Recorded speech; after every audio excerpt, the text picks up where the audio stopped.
Hi, my name is Taylor and I'm from Miami. Please like and subscribe. I remember being 5 years old and Mom and Dad throwing me the biggest party ever. We were all so happy until Dad got a phone call and his smile changed and stayed that way for a very long time. The company Dad worked for caught fire. From there onwards, our entire lives started going downhill, and sometimes I felt he blamed me. Once when I was 10 and we took a walk through the park, I saw the ice cream truck and ran to it. And Dad immediately pulled me back and said the most hurtful thing ever. "You know I don't have enough for ice cream, so please ask before you just run to things. We're already in enough debt because of that stupid birthday party we had for you." I stood looking at him with tears in my eyes, and he didn't even care. Then suddenly, this girl tapped me on my shoulder. "You can have some of my ice cream." She had the prettiest smile. "Thank you so much. You're so sweet." She introduced herself as Lisa and she was new in town. We immediately became best friends, but little did I know that Lisa had a crazy side to her. Once when we were in 5th grade, she stole the answer papers for a big test, and because she was my best friend, the principal called me in for questioning as well. I was so mad at her. "Lisa, what you did was wrong. Now everybody thinks I'm a bad kid." "I'm so sorry, Taylor. It's just that I really struggle with studying. Please forgive me." "Fine. I'll still be your friend on one condition. We study together." We used to study at my house all the time. And then when I was in 7th grade, I asked to see her house for a change. Lisa tried coming up with so many excuses, but I found it strange that she knew everything about my life, but I knew nothing about her life. So, when we were in the 8th grade, I insisted that we study at her house. Her house was average size like mine, but her mom was a monster. When I entered her house, I saw her mom and she was ugly. I couldn't believe she gave birth to a pretty girl like Lisa. "No shoes allowed inside the house." Lisa immediately ran down and fetched me, and we ran back up and shut the door. Her room was so neat, like nothing was out of place. "I'm sorry about my mom. She's a bit of a neat freak. I stay in my room most of the time to stay out of everybody's way." I felt so sorry for Lisa. No wonder she's always getting into trouble. Her home is so scary to live in. After that day, I told her she could come to my house whenever she felt like it. But little did I know, that was a mistake. This one time when I was in 10th grade, I entered my house with Lisa and my parents were having an argument. What are we gonna do? The bank gives us less than a month to pay or else we have to move out? Where will we go? I don't know. We could ask your brother for help. I couldn't handle this, so I ran out of the house with Lisa behind me. "Taylor, wait!" My mind and heart were racing as I ran through a nearby forest. I froze and Lisa bumped into my back. "Shh, we have to hide." There was a boy digging a hole in the ground, so I quickly pulled Lisa and hid behind a big oak tree. "What's going on?" "I don't know. Looks like he's digging a hole." The boy had a hoodie on, so we couldn't see his face. And then we saw him place a big bag in the hole. Lisa kept bumping her head into mine to take a closer look, and then stepped onto a stick, which made the boy look our way. We both held hands tightly with our hearts racing, hoping he didn't see us. He didn't because after a couple of seconds, he left. "Okay, we can go now." "Let's go see what he put in the hole." "Lisa, no. What if he comes back?" She didn't hear a word I said and went skipping to the spot where the suitcase was buried, and then started digging with her hands. "This is none of our business. I think we should go. What if we find a body in the suitcase? We could be heroes and on the news." How can a body fit in such a small bag? Lisa had such a wild imagination. I wish I had her courage sometimes, but this time, she was out of hand. Eventually, she got to the bag, and when she opened it, our mouths dropped. The bag was filled with money. "Oh my God, we are rich!" "No, we have to put it back." "Are you crazy? You need this money. You hurt your parents. If you don't pay the bank, you and your parents won't have a house." All that money was so tempting after what she reminded me about, but my conscience would haunt me day and night. It's still wrong to take someone's money. Put it back. When I tried to take the bag out of Lisa's hand, she tugged back, refusing to do the right thing. And while we were at it, the boy with the hoodie appeared and stood in front of us. We both screamed and ran for our lives as Lisa still held onto the bag. "What are you doing? Just throw the bag down." "Are you crazy? This is ours now." The boy was right behind us, and Lisa suddenly picked up a rock and aimed it at the boy's foot, making him trip. I felt so bad for him, and yet still continued running away. When we got to my house, I shut the door of my room, and Lisa placed the bag on my bed, smiling widely. "It's time to celebrate, girl!" "What? I'm flippin' freaking out here! You took the boy's money and then hurt the poor boy!" "Well, that'll teach him to never hide his money in a hole again." "We have to take it back."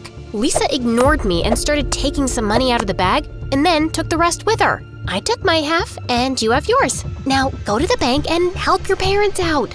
Before I could refuse, she left, and I was left standing gazing at a pile of money on my bed. I did not sleep well that night, and when I went down to get a glass of milk, I found Dad in the kitchen with his head down on the table. It looked like he was crying. "Dad, are you okay?" "No, Taylor, I'm not okay, but you need to go to bed." My heart sank when I saw the agony on his face, so I ran back to my room, grabbed a stack of cash, and left it on the table in front of him. "There, now you can pay the mortgage." "Taylor, where did you get all this money from?" "Please don't be mad."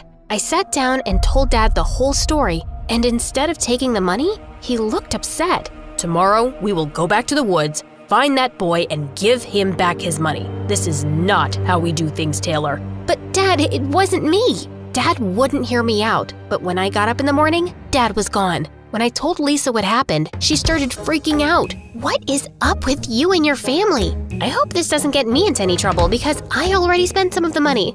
As you can see, I'm all Gucci covered." "He's not gonna get you into trouble, but he's right. We should give—" While I was explaining to Lisa, her eyes widened, and when I looked behind me, the boy with the hoodie was in our school.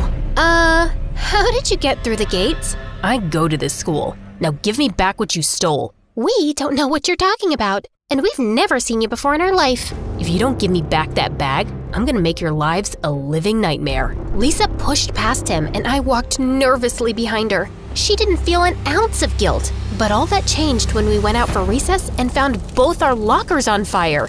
"Oh my God, Lisa, we have to give back that boy's money." "No way, I'm telling the principal. There should be a CCTV camera for this." The school tried looking at the cameras, but it was all blank. And as we walked home after school, the boy stood in front of us looking like a freaking creep from a horror movie. "Don't be scared of him, Taylor. He's just a kid. Why don't we just give him back the money and then he'll leave us alone?" "You should listen to your friend." But instead, she pushed him and he flung out a bottle of skunk juice and threw it all over her. She screamed and ran home crying. "I'll get you your money back. Just give me some time." "Fine, but if I don't have it by tomorrow morning, you don't want to know what's next." When I got home, I found Mom and Dad smiling and looking cheerful. "Hey, Taylor, you saved us from losing the house." "What are you talking about?" "Well, I know I gave you a lecture last night, but after you went to bed, I spoke to your mom and she suggested that we pay off our debts and then save up again to pay back the boy in the forest."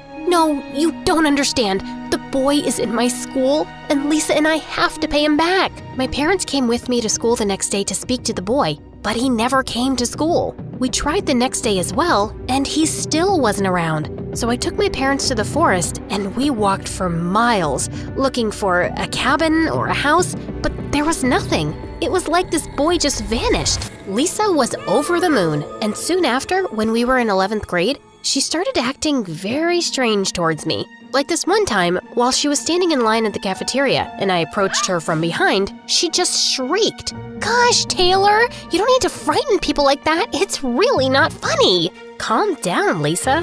What's gotten into you?" "Just wait for me at the table." I felt a little taken aback, but I did as she said. And while we were eating lunch, she kept looking behind her. "Are you gonna tell me what's wrong?" "Listen, I think I'm just gonna sit at the library during my lunch from now on." "Okay, I don't mind the library." "No, I want to be there by myself."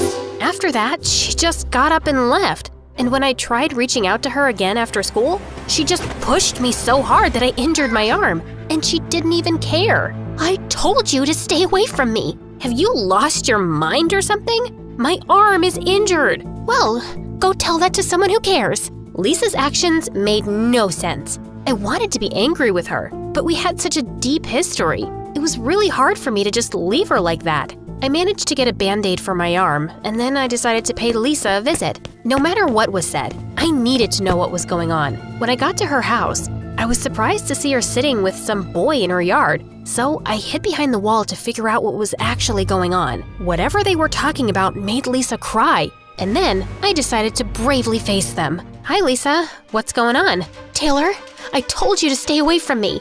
You know I can't do that. You're my best friend. Who's this? The guy she was with turned to me and smiled wickedly. Hi, Taylor. I am Jerry. You're that guy from the forest. I tried looking for you. Yeah, right. Because of you and your friend, my dad fell into a coma because I didn't have the money to pay the doctors. Oh my gosh, I am so sorry. Well, sorry doesn't fix the mess. Are you back for revenge now? Lisa, what did he say to you? Is this the reason you've been pushing me away? I was trying to protect you. He threatened to hurt you if I didn't help him with stealing and shoplifting. I told him we weren't friends anymore, and I had to act like it in case he was watching us. Jerry suddenly grabbed me and Lisa started screaming. Take me instead, please, leave her alone.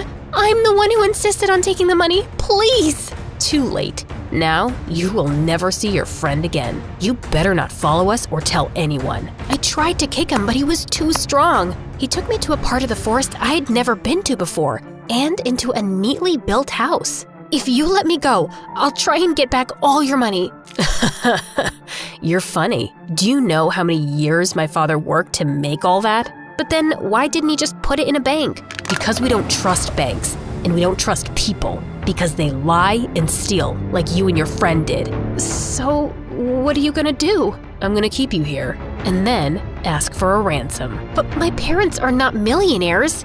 Yeah, but they're richer than your loser friend's parents. And no problem if they're not. They'll just have to sell the house they paid for with my money. Then he started pacing up and down like a mad person. My eyes fell on a long vase. I took a bold step, grabbed the vase and knocked him down, and then I ran as fast as I could. But then he was right behind me. When he eventually caught up to me, I screamed my lungs out, and Lisa came running with the police. My parents hugged me tight and Dad apologized for everything. Jerry was arrested, and when Lisa and I watched the news later that evening, we found out that Jerry's father was a criminal who robbed banks and the police were looking for a very long time. So he lied to us? His father was not in a coma. It was their plan to get more money. Well, at least they're in prison where they belong. And no more secrets and no more stupidity. Can you do that? Yes for secrets, no for stupidity.